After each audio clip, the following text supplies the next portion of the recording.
Слаба промоција, малку хотели од висока категорија, недоволни субвенции, особено за носење туристи од соседните држави. Туристичките работници со бројни критики зашто туризмот во земјава тоне. По долги години раст, токму во мај, месецот кога почнуваат организираните тури на странски туристи, забележен е пат на гостите за 4,8%. Туристичките работници тврдат дека владата нема волја да стори нешто повеќе. Велат се е измислено, треба само да се препишат успешните приказни од соседството.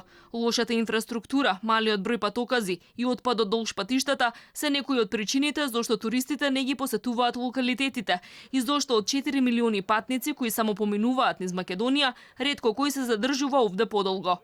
Кај ќе оди он меѓу Скопје, Халкидики 3 часа, Скопје Будва 4 часа или Скопје Охрид 4 часа. Автоматски ние го губиме тој турист.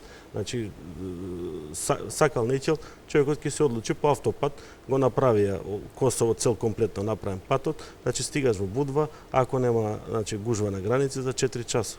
Се до Охрид, валјда ќе се среди работата. Ние мора да направиме, нас главната артерија на туризмот во Македонија е автопатот Скопје Охрид.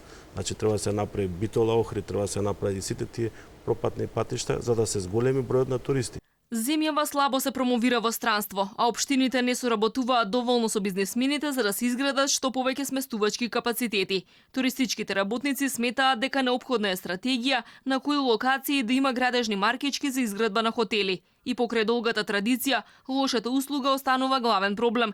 Напредок има, но аналитичарите велат треба да се смени менталитетот. Во Македонија ние не ги сакаме туристите, бидејќи да ги сакаме, ќе знаеме како се опходиме со нив. Се додека не го смениме оној мајндсет не само кај оние кои работат во туризмот, туку и оние придружни индустрии во што се комплементарни со туризмот, ние не можеме да зборуваме за проблеми. Чести се измамите на туристичките агенции, при кои најоштетени се туристите кои ретко си ги враќаат парите назад. Оние што работат легално се жалат. Овие луѓе ги користат законските дупки и постојано затвораат и отвораат нови туристички агенции. Бараат за секој што ќе сака да работи да достави банкарска гаранција од 100.000 евра до Министерството за економија за туристите да не останат оштетени.